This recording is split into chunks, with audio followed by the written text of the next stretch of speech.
नमस्कार मित्रों, मैं अरुण शर्मा एग्ज़ाम कोच के ऑनलाइन प्लेटफॉर्म पे आपके साथ जुड़ रहा हूँ पॉलिटी की क्लास के साथ। पिछली क्लास में हमने संविधान का निर्माण के बारे में जाना, संविधान सभा का गठन किस प्रकार हुआ और कैसे उस सभा ने संविधान को बनाया और कब संविधान को स्वीकार किया। अब आगे की क्लास में, जो आज की हमारी क्लास है, इसमें हम ये इस बात को जानेंगे कि जो संविधान सभा थी, उसने संविधान को निर्माण करने में जो समितियां बनाई थी, उसके अध्यक्ष कौन कौन थे। देखिए, यहाँ पर यहाँ जो प्रश्न बनते हैं, उन प्रश्नों में ये बहुत बार पूछा जाता है कि किस समिति का अध्यक्ष कौन था, और कुछ प्रमुख डेट हैं जिनके बारे में ये पूछा जाता है कि किस डेट को भारतीय संविधान में कौन कौन सी चीज़ें स्वीकार की गई। जैसे झंडा कब स्वीकार किया गया, राष्ट्रगीत कब स्वीकार किया गया, राष्ट्रमंडल की सदस्यता कब ली गई। और आगे की क्लासों में, आगे इसमें जो हम और चर्चा करेंगे इसके बारे में, तो हम उन सोर्स के बारे में जानेंगे कि कौन से सोर्स से, किस देश के संविधान से भारतीय संविधान में क्या चीज़ ली गई है या क्या चीज़ आई है। तो चलिए हम इसको प्रारंभ करते हैं। टॉपिक है हमारा आज का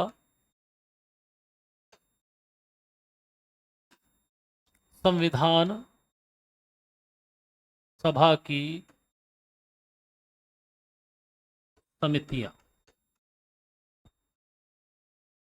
देखिए, जब संविधान का निर्माण हुआ तो संविधान सभा में छोटी बड़ी कई समितियां बनाई गई, जिनका कार्य डिसाइड कर दिया गया कि ये अपने इस क्षेत्र के लिए बनी है, तो इस क्षेत्र में ये काम करेंगी।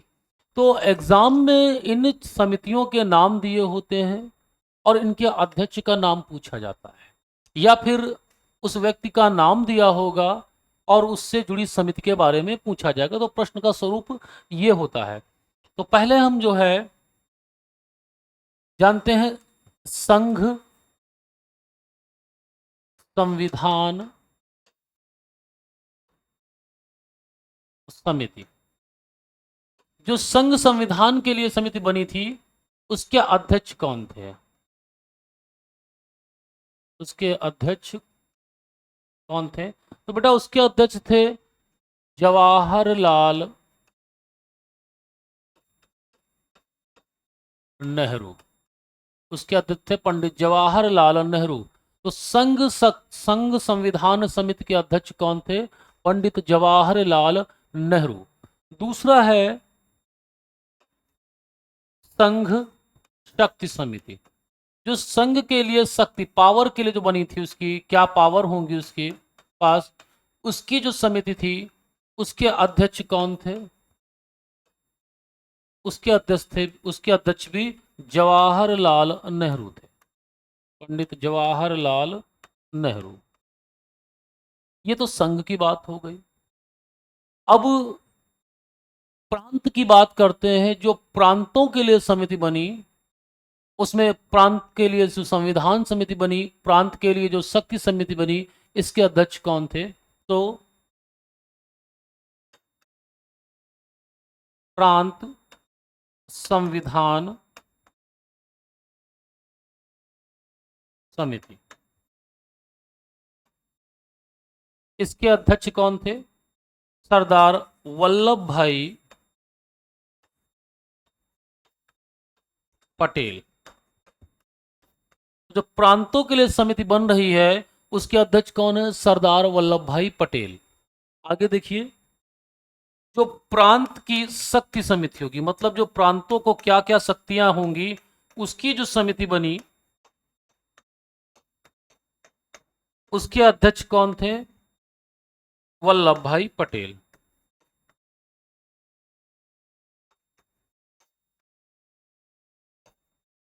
सरदार वल्लभ भाई पटेल।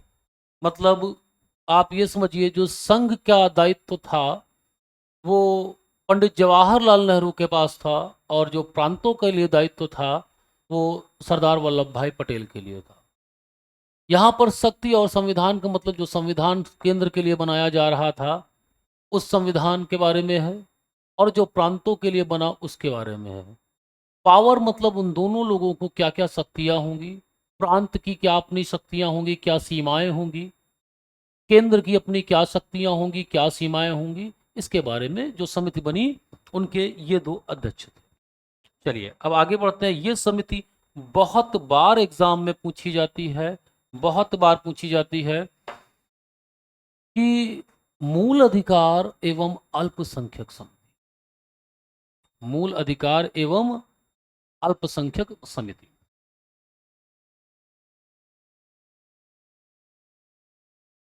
मूल अधिकार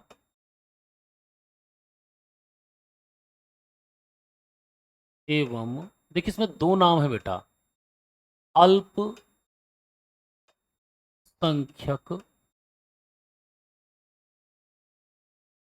समिति। इसमें दो नाम है, एक तो है मूल अधिकार फंडामेंटल राइट्स, दूसरा है अल्पसंख्यक। दो नाम है ये, यानी ये कॉम्बिनेशन है दो लोगों का, एक तो मूल अधिकार का, एक अल्पसंख्यक समिति। तो इस पूरी समिति के जो अध्यक्ष थे वो कौन होंगे,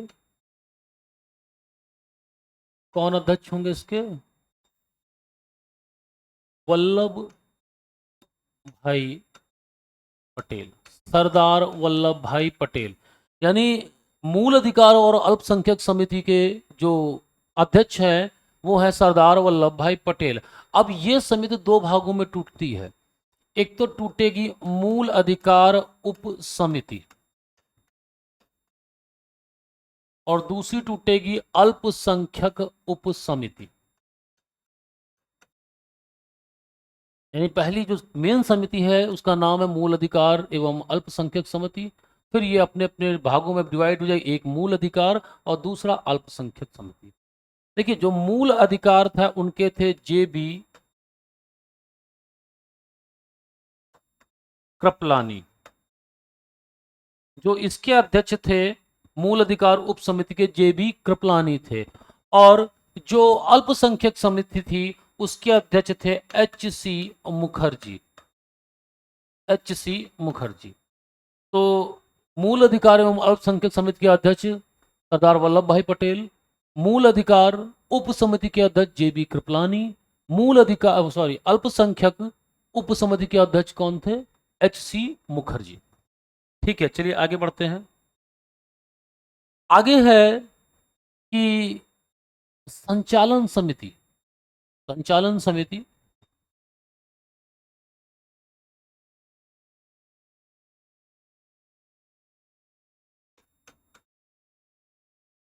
इसके अध्यक्ष कौन होंगे?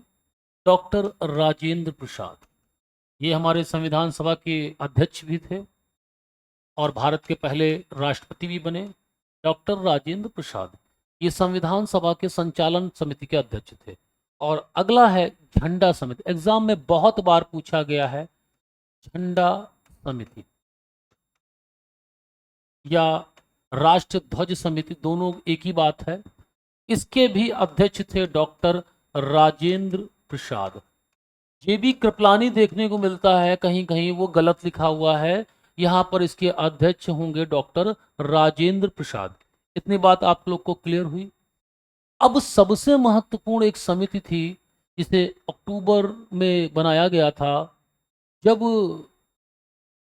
बी.एन. राव जो संवैधानिक सलाहकार थे उन्होंने क्या किया था, जब बी.एन. राव जो संवैधानिक सलाहकार थे उन्होंने क्या किया, जब भारतीय संविधान का पहला प्रारूप तैयार किया तो उस प्रारूप पर विचार करने के लिए 29 अगस्त 1947, 29 अगस्त 1947 को एक समिति का गठन किया गया जिसे प्रारूप समिति कहा गया। क्या कहा गया? प्रारूप समिति।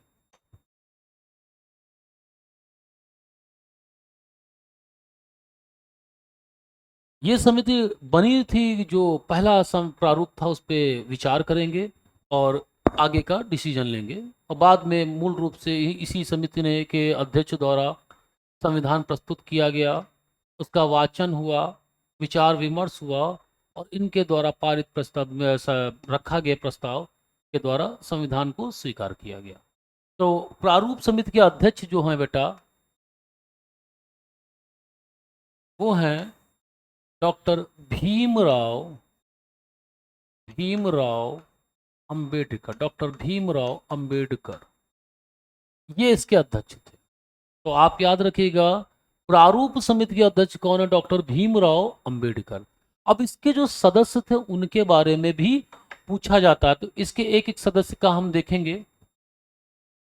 गोपाल स्वामी, गोपाल स्वामी इसके एक सदस्य हैं, गोपाल स्वामी अयंगर। एक सदस्य इसके ये है। फिर है, अगला है कृष्ण स्वामी, कृष्ण स्वामी अय्यर, अल्लादी कृष्ण स्वामी अय्यर। इनका नाम है कृष्ण स्वामी अय्यर। पूरा नाम इनका अल्लादी कृष्ण स्वामी अय्यर है। अल्लादी कृष्ण स्वामी अय्यर। अगले हैं, सॉरी, के एम मुंशी।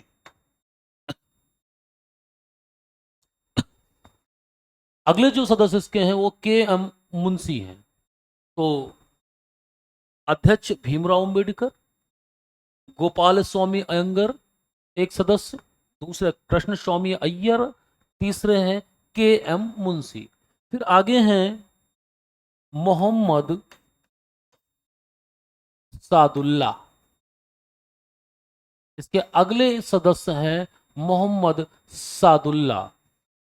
आगे हैं एन माधव राव, एन माधव राव।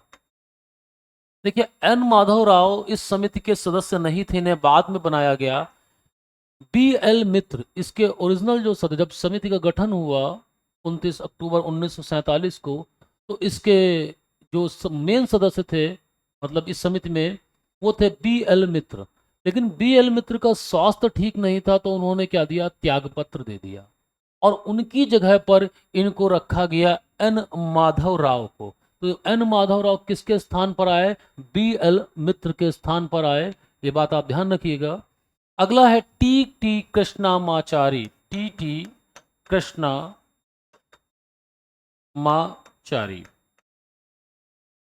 ये भी जो है टी टी कृष्णामाचारी, ये भी जो प्रारूप समिति का गठन हुआ था उस समिति में नहीं थे।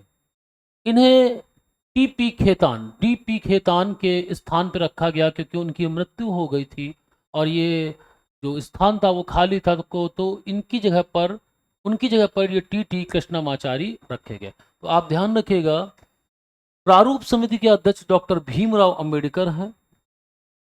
इसके एक सदस्य गोपाल स्वामी अयंगर, कृष्ण स्वामी अय्यर, के एम मुंशी, मोहम्मद सादुल्ला, एन माधव राव और टी टी कृष्णामाचारी हैं, जिसमें से एन माधव राव को बी एल मित्र की जगह पर, टी टी कृष्णामाचारी को डी पी खेतान के स्थान पर रखा गया था।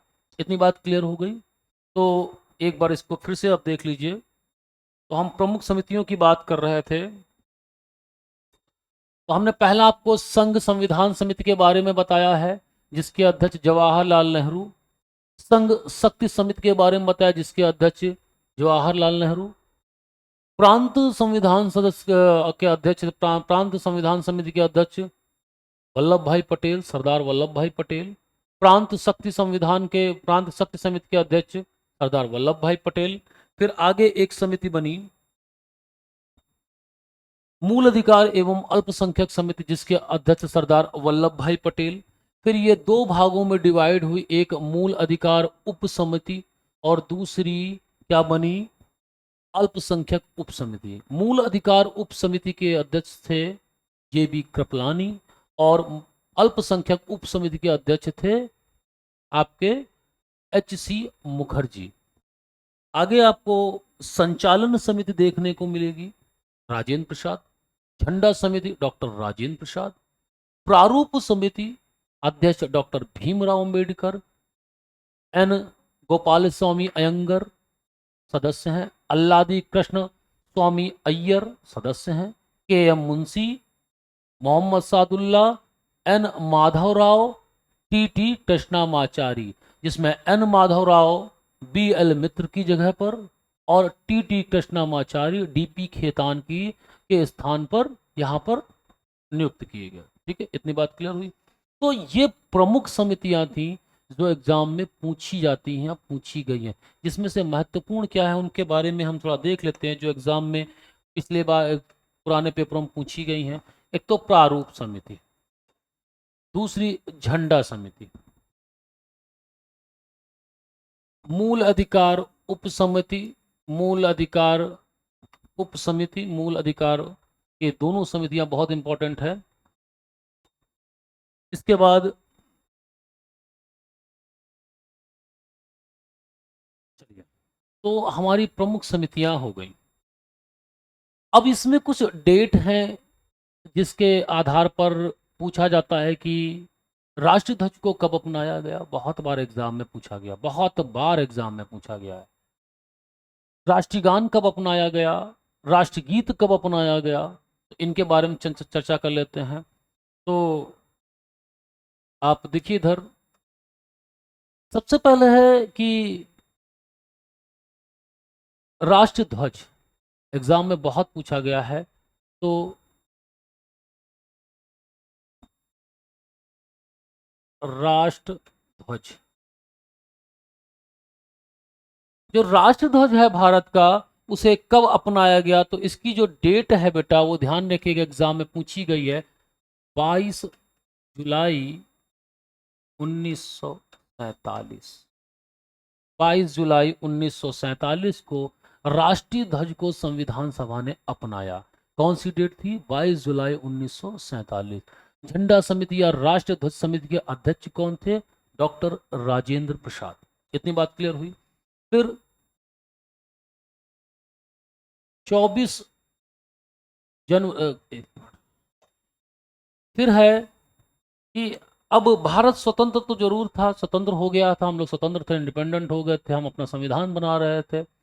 लेकिन जो कंट्री कभी ना कभी ब्रिटिश कॉलोनी रहे थे, वो राष्ट्रमंडल की सदस्यता ले रहे थे। तो भारत ने भी राष्ट्रमंडल की सदस्यता ली। कब ली? राष्ट्रमंडल, कॉमनवेल्थ कंट्रीज की सदस्यता कब ली बेटा? मई 1949 को। मई 1949 को भारत ने राष्ट्रमंडल की सदस्यता को ग्रहण किया। आगे है कि राष्ट्रगीत कब अपनाया? दो चीजें, राष्ट्रगीत और एक है राष्ट्रगान। राष्ट्रगीत, राष्ट्रगान दो चीजें हैं। राष्ट्रगान आपको पता है, राष्ट्रगीत भी आपको पता है। तो जनवरी 1950, जनवरी 1950, इन दोनों की जो डेट है वो है 24 जनवरी 1950। यानी राष्ट्रगीत और राष्ट्रगान एक ही डेट को अपनाया गया, 24 जनवरी 1950 को। फिर इसी डेट को एक चीज और हुआ कि राजेंद्र प्रसाद, डॉक्टर राजेंद्र प्रसाद को राष्ट्रपति, कि हमारे जो राष्ट्रपति होंगे वो कौन होंगे? डॉक्टर राजेंद्र प्रसाद होंगे। ये भी इसी डेट को चुना गया। तो हमारे पास ये डेट है जिसमें से ये वाली एग्जाम में बहुत बार पूछी गई है। आप ध्यान रखिएगा इस दिनांक को। राष्ट्रध्वज, ये जो प्रीवियस एग्जाम आपके हुए हैं, इन एग्जामों में ये चीज़ें बहुत बार पूछी गई हैं कि राष्ट्रध्वज किस डेट को अपनाया गया। तो उसका डेट 22 जुलाई 1947। तो संविधान सभा की प्रमुख समितियां, प्रमुख दिनांक जिनसे प्रश्न बनते हैं, उन पर हमने चर्चा कर ली है। अब देखिए आगे बढ़ते हैं। भारतीय संविधान अलग अलग देशों के संविधान के अध्ययन के पश्चात बना। उसमें समावेश है बहुत से देशों के संविधान को। वो या तो उसी तरीके से या संशोधित रूप में हमारे देश के संविधान में देखने को मिलती है। तो किस देश के संविधान से क्या चीज़ें मिली हैं इनके बारे में है हम जानेंगे। किस देश के संविधान से प्रमुख प्रमुख चीज़ों के बारे में जानेंगे, क्या क्या हमें मिला है और क्या क्या हमने अपनाया है। सबसे पहले हम ब्रिटेन ब्रिटेन का संविधान। ब्रिटेन के संविधान से हमें क्या क्या मिला है भारतीय संविधान में, इसके बारे में जानेंगे। तो सबसे पहले आप एक तो कॉमन चीज जानते हैं कि हमारे देश में जो व्यवस्था है वो है संसदीय व्यवस्था। हम अध्यक्षीय प्रणाली में नहीं है, हम संसदीय प्रणाली में है। तो संसदीय प्रणाली कहाँ से लिया गया है? ब्रिटेन के संविधान से। संसदीय व्यवस्था, भारत में संसदीय व्यवस्था है जिसमें जो राष्ट्र का प्रमुख होता है, हेड ऑफ स्टेट, वो नाम मात्र का शासक होता है। वास्तविक शक्तियां सरकार के प्रमुख यानी प्रधानमंत्री के पास होती हैं। इसे संसदीय प्रणाली कहा जाता है। जबकि अध्यक्षीय प्रणाली में सारी वास्तविक पावर हेड ऑफ स्टेट यानी राष्ट्र के अध्यक्ष के पास होती है। तो ये संसदीय व्यवस्था हमने कहाँ से ली है? ये संसदीय व्यवस्था हमने ली है ब्रिटेन के संविधान से। अगला देखिए, यहीं से हमने लिया है विधि का शासन। आप इसे मूल अधिकार में विस्तार पूर्वक पढ़ेंगे कि विधि का शासन क्या होता है। ये किस देश के संविधान से भारतीय संविधान में आया है? ब्रिटेन के संविधान से। अगला है एकल नागरिकता, सिंगल सिटीजनशिप, एकल नागरिकता।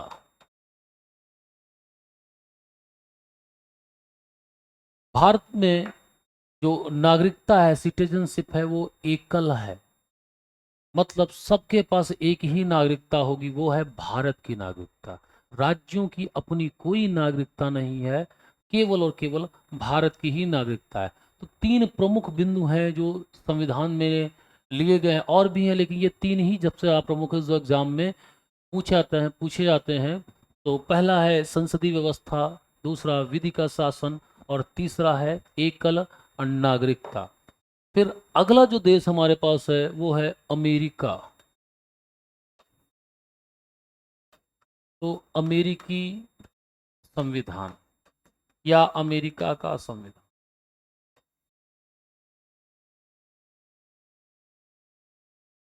विश्व का पहला लिखित संविधान है इसका। तो यहां से हमने क्या लिया है? सबसे पहले आप तो संविधान में जानते होंगे क्या है? प्रस्तावना, प्रियम्बल या उद्देशिका। भारतीय संविधान में प्रस्तावना होगी या होनी चाहिए, इस बात को हमने कहां से लिया है? अमेरिका के संविधान से लिया है। दूसरा यहां से है कि मूल अधिकार, भाग 3, मूल अधिकार, फंडामेंटल राइट्स। इनको भी हम आगे, पूरा चैप्टर है तो पूरे इसमें पढ़ेंगे, भाग है, पार्ट है 3, उसके बारे में पढ़ेंगे। तो मूल अधिकार कहाँ से लिए गए हैं? अमेरिका के संविधान से भारतीय संविधान में आए हैं। फिर अगला है राष्ट्रपति पर महाभियोग। राष्ट्रपति पर क्या है? महाअभियोग है। राष्ट्रपति पर महाभियोग की जो प्रक्रिया है वो आर्टिकल 61 में है। कैसे लगती है, किस प्रकार लगती है, क्यों लगाई जाती है, कारण क्या है, इन सब के बारे में जो हम भाग 5 आपको पढ़ाएंगे राष्ट्रपति, तो उस समय हम इस पे चर्चा करेंगे। फिर अगला है बेटा न्यायपालिका की स्वतंत्रता। भारत में न्यायपालिका, जुडिशरी सिस्टम जो है वो स्वतंत्र है। ये किस देश के संविधान से आई है? ये अमेरिका के संविधान से आई है। और यहीं पर है न्यायपालिका का पुनरावलोकन की शक्ति।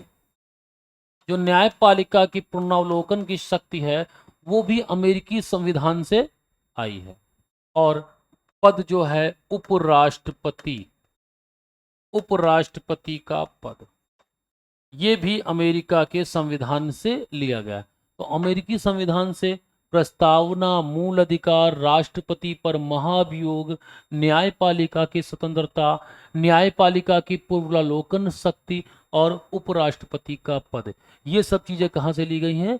ये अमेरिकी संविधान से भारतीय संविधान में आई हैं। इसके आगे चर्चा हम करते हैं।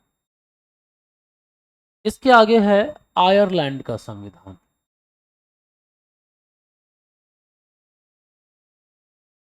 आयरलैंड का संविधान।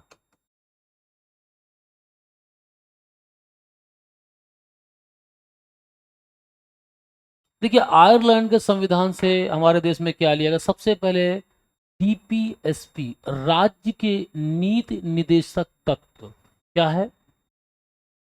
राज्य के नीति निदेशक तत्व, या शॉर्ट फॉर्म में इन्हें डीपीएसपी कहते हैं, director principle of state policy. राज्य के नीति निदेशक तत्व हैं, उन्हें आयरलैंड के संविधान से लिया गया है। इसमें यह बताया गया है कि राज्य जब कानून का निर्माण करे तो कौन कौन सी बातों को ध्यान में रखे, उन बातों पे इसमें चर्चा की गई है। फिर अगला जो है इसमें वो लिया गया है राष्ट्रपति के की निर्वाचन रीति या तरीका या पद्धति, कि राष्ट्रपति के निर्वाचन की जो तरीका होगा, पद्धति होगी, वो किस प्रकार की होगी। आर्टिकल 55 ये कहाँ से लिया गया है? आयरलैंड के संविधान से लिया गया। तो आयरलैंड के संविधान से दो चीजें महत्वपूर्ण मुझे मिली, हमें मिली। एक तो डीपीएसपी, राज्य के नीति निदेशक तत्व, और दूसरा राष्ट्रपति का निर्वाचन की रीति। ये दो चीजें हमें यहाँ से महत्वपूर्ण मिली। फिर आगे है कनाडा का संविधान। कनाडा का संविधान।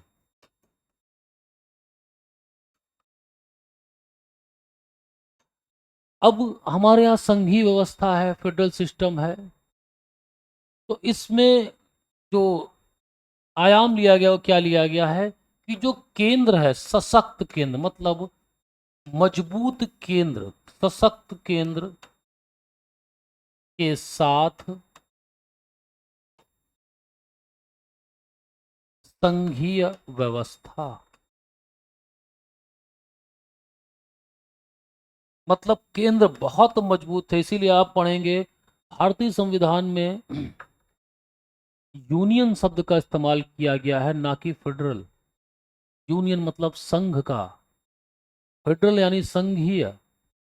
तो भारतीय संविधान में यूनियन शब्द का इस्तेमाल किया गया है, ना कि संघ का।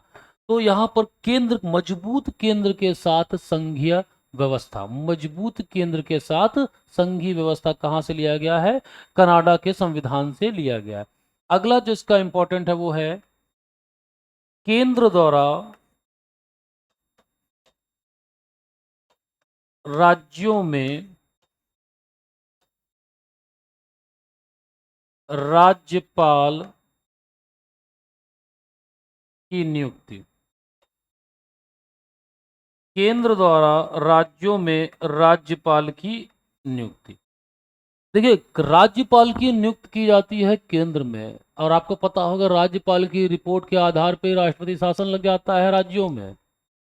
तो इसकी नियुक्त करता है केंद्र, मतलब भारत का राष्ट्रपति द्वारा इसकी नियुक्ति की जाती है। और भारत का राष्ट्रपति आर्टिकल 74 के अंतर्गत बंधा हुआ है मंत्रिपरिषद की सलाह पर। तो बात कही गई है सशक्त, देखो दोनों बातें एक ही का बात कह रही है। सशक्त केंद्र के साथ मतलब मजबूत केंद्र के साथ फेडरल सिस्टम।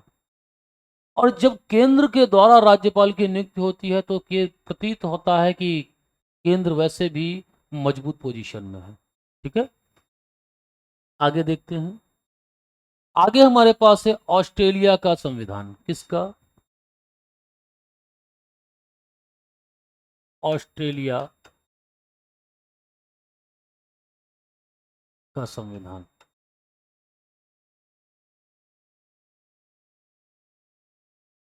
ऑस्ट्रेलिया के संविधान से जो पहली चीज है, संवर्तीय सूची। समवर्ती सूची। देखिए, शक्तियों का स्पष्ट बंटवारा, शक्ति क्या, कानून बनाने की। 3 अनुसूचियां, संघ सूची, राज्य सूची और तीसरी समवर्ती सूची, एक और अवशिष्ट है। तो समवर्ती सूची कहां से ली गई है? ऑस्ट्रेलिया के संविधान पे। संघ सूची पे कानून बनाने का अधिकार संघ की विधायिका को है, जिसे संसद कहते हैं। राज्य सूची पर कानून बनाने का अधिकार राज्य की विधायिका को विधानमंडल कहते हैं। और समवर्ती सूची के विषयों पर कानून बनाने का अधिकार दोनों को है। लेकिन अगर दोनों कानून बनाते हैं तो प्रभावी हमेशा केंद्र का होगा। ऐसा नहीं है कि राज्य सूची के विषयों पर कानून बनाने का अधिकार केंद्र को नहीं है। है, विशेष परिस्थितियों में। या तो राज्यसभा राष्ट्रहित का विषय घोषित करके उसे केंद्र संसद को अधिकार दे दे, या आपातकाल जैसी कोई कंडीशन लगी हुई। ठीक है। अगला हमारे पास है जर्मनी।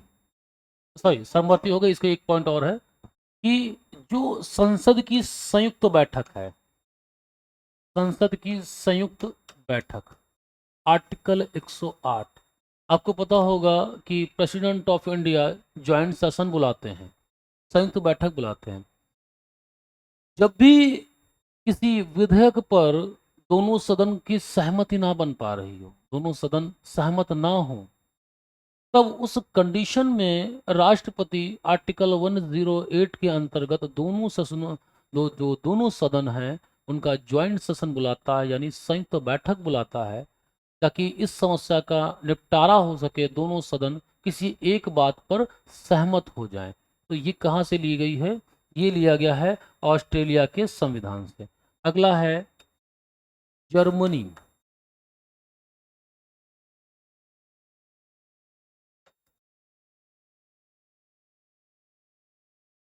जर्मनी के संविधान से जो सबसे इम्पोर्टेंट बात है जो लिया गया है, देखिए यहाँ पर आपातकालीन उपबंध और आपातकाल के समय मूल अधिकारों का निलंबन, दो अलग अलग बातें हैं। कंफ्यूजन इसलिए होता है कि एग्जाम में जो प्रीवियस ईयर सेट आए हैं, जो प्रीवियस एग्जाम हुए हैं, वहां पर प्रश्न ये पूछा गया है, भारतीय संविधान में किस देश के संविधान से आपातकाल लिया गया है? आपातकाल, और ऑप्शन में जर्मनी होता है, बाकी अदर कंट्री होते हैं। तो डेफिनेटली वहां पर उस क्वेश्चन के अकॉर्डिंग और जो हमें ऑप्शन दे रहे हैं उनके अकॉर्डिंग जर्मनी ही सही होगा। लेकिन वास्तविकता यह है कि आपातकालीन प्रोविजन, इमरजेंसी प्रोविजन या आपातकालीन उपबंध Government of India Act, Bharat शासन अधिनियम 1935 से लिए गए। अगर ऑप्शन में ये कोई प्रश्न ये पूछे कि भारतीय संविधान में आपातकालीन उपबंध या इमरजेंसी प्रोविजन कहाँ से लिए गए और ऑप्शन में गवर्नमेंट ऑफ इंडिया एक्ट 1935 है, तो बेटा 1935 ही सही होगा, जर्मनी नहीं सही होगा वहां पर। अगला यह है कि फिर जर्मनी के संविधान से क्या है? तो जर्मनी के संविधान से यह है, आपातकाल जो इमरजेंसी लगी है के समय मूल अधिकार, जो फंडामेंटल राइट्स हैं हमारे,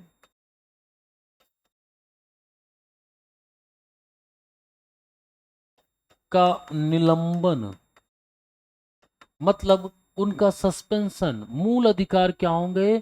सस्पेंड हो जाएंगे। आपको पता, जब राष्ट्रीय आपातकाल लगता है, नेशनल इमरजेंसी लगती है, आर्टिकल 352, उसमें सभी मूल अधिकार निलंबित हो जाते हैं। लेकिन कॉन्स्टिट्यूशनल अमेंडमेंट, संविधान संशोधन 44, 44वें संविधान संशोधन द्वारा दो मूल अधिकार 20 और 21, आर्टिकल 20 और आर्टिकल 21 को छोड़कर सभी मूल अधिकार निलंबित हो जाते हैं। तो आपातकाल के समय मूल अधिकारों का निलंबन कहां से लिया गया है? जर्मनी के संविधान से, जर्मनी का वाइमर संविधान। और भारतीय संविधान में आपातकालीन उपबंध या इमरजेंसी प्रोविजन कहां से लिए गए हैं?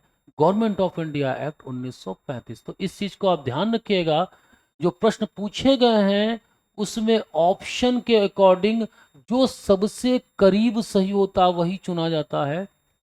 तो सबसे सही वहाँ पर करीब जर्मनी ही है, क्योंकि गवर्नमेंट ऑफ इंडिया एक्ट है ही नहीं जो ऑप्शन में, तो जर्मनी ही सही होगा। तो आप ये ध्यान रखिएगा कि ऑप्शन में क्या दोनों हैं, अगर दोनों हैं तो प्रश्न क्या कह रहा है, और प्रश्न के अकॉर्डिंग दोनों में से किसी एक को हमें चुनना है। अगर पूछता है आपातकाल के समय मूल अधिकारों का निलंबन, तो जर्मनी ऑप्शन में है, तो जर्मनी ही डेफिनेटली जर्मनी होगा। और अगर पूछता है कि आपातकालीन उपबंध या इमरजेंसी प्रोविजन कहाँ से लिए गए हैं, तो गवर्नमेंट ऑफ इंडिया एक्ट 1935। अब आगे है सोवियत रूस। सोवियत रूस, देखिए एग्जाम में जो प्रश्न हुए आए हैं, पेपर सेट में जो पुराने पेपर हुए हैं उसमें जो प्रश्न देखने को मिला है, तो इसका नाम दो तरह से मिला है। एक तो सोवियत रूस आपको देखने को मिलेगा, दूसरा केवल रूस देखने को मिलेगा। और इसका इंग्लिश में जो नाम है वो उसका शॉर्ट फॉर्म यूएसएसआर। ये तीन चीज़ें आपको देखने को मिलेंगी। तो तीनों का मतलब एक ही है कि वो सोवियत रूस के बारे में बात कर रहा है। तो सोवियत रूस से क्या लिया गया है, सोवियत रूस से लिया गया है मूल कर्तव्य। जो भारतीय संविधान में मूल कर्तव्य है वो सोवियत रूस से लिया गया है, कि उन्हें में कि भारतीयों के जो मतलब जनता है उसके क्या कर्तव्य हैं उनके बारे में बताया गया, कि राष्ट्रध्वज का सम्मान करें, जो आज़ादी हमें मिली है उस आज़ादी के मूल्य को पहचाने, राष्ट्र की संपत्ति का नुकसान ना करें, इन सब चीज़ों के बारे में चीज़ें बताई गई हैं। प्रस्तावना में जो न्याय शब्द है, प्रस्तावना में न्याय,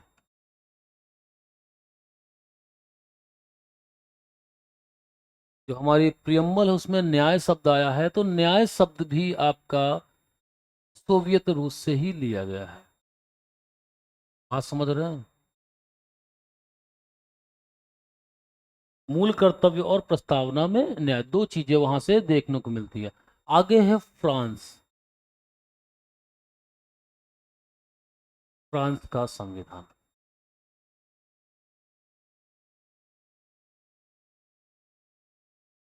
फ्रांस के संविधान से देखिए क्या क्या लिया गया है। फ्रांस की सबसे बड़ी चीज है गणतंत्र। गणतंत्र क्या है,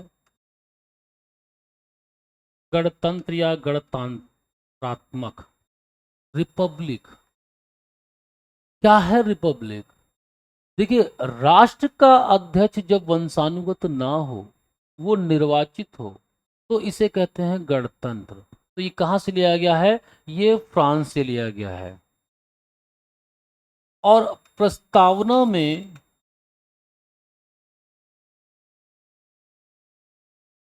स्वतंत्रता,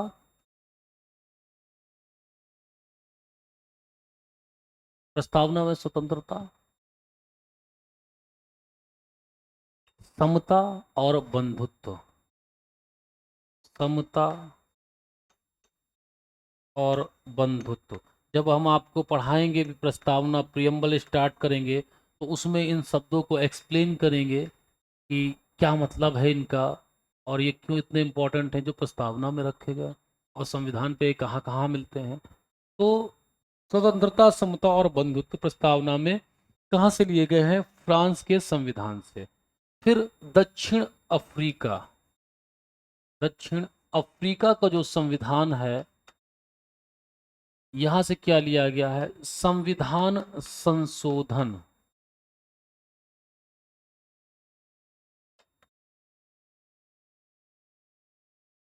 आर्टिकल 368 कि संविधान में संशोधन होता है। आपको पता है भारतीय संविधान में संशोधन होता है, प्रेजेंट टाइम तक 105 संशोधन हम कर चुके हैं जब से भारतीय संविधान बना है। तो ये कहाँ से लिया गया है, दक्षिण अफ्रीका के संविधान से लिया गया। अगला है जापान। जापान के संविधान विधि द्वारा स्थापित प्रक्रिया।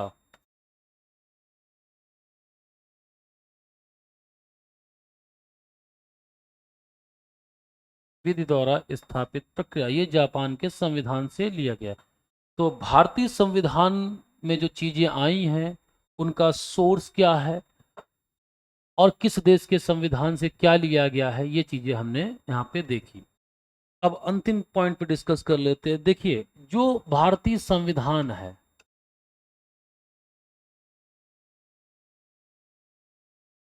एक तो मूल संविधान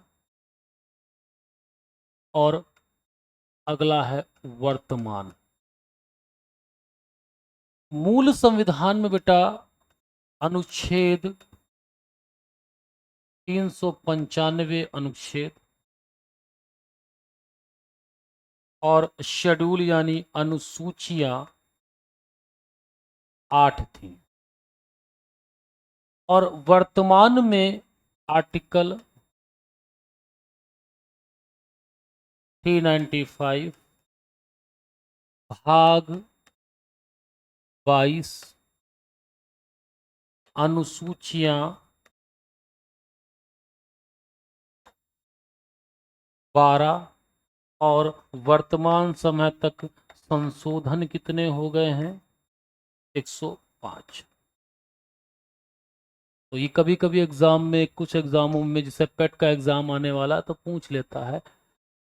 तो वर्तमान समय 22 भाग है हमारे पास, 395 अनुच्छेद है, 105 संशोधन हो चुके हैं और 22 तो हमने आज के क्लास में सबसे पहले तो जाना कि भारतीय संविधान में जो संविधान सभा जिसने संविधान का निर्माण किया उसकी समितियों के अध्यक्षों के बारे में जाना, फिर संविधान के स्रोत के बारे में जाना, और मूल संविधान जो वर्तमान में हमारे पास है, जो वर्तमान में हमारे पास संविधान है उसका स्वरूप क्या है, 22 भाग 395 अनुच्छेद और 12 अनुसूचियां 105 आपके संशोधन। देखिए, जब भी संविधान में संशोधन होता है तो नया आर्टिकल आता है, ये बात सत्य है, लेकिन अनुच्छेदों की संख्या ना बढ़े इसलिए उस संशोधन के पश्चात जो बनता है उसे किसी न किसी आर्टिकल में, जहां पर जिस चीज भाग में जिस जगह पर संशोधन हुआ है उस जगह पर उस आर्टिकल को क्लॉज बना के या उपबंध बनाकर, उपखंड बनाकर जोड़ दिया जाता है। तो मूल संविधानों की जो मूल आर्टिकल्स अनुच्छेदों की संख्या वो 395 ही रहती है, लेकिन अगर आप उनके क्लॉज को भी काउंट करेंगे तो वर्तमान में 470 हैं। अगर एग्जाम में आता है तो आपको 395 ही लगाना है, अगर ऑप्शन में नहीं है तो 470 के वाला ऑप्शन आपको टिक करना है। तो आज की क्लास में हमने संविधान का निर्माण का जो भाग 2 है इसे समाप्त किया। अगली क्लास में हम जानेंगे, पढ़ेंगे प्रस्तावना के बारे में, प्रियम्बल के बारे में पढ़ेंगे। तो मिलते हैं अगली क्लास में। धन्यवाद।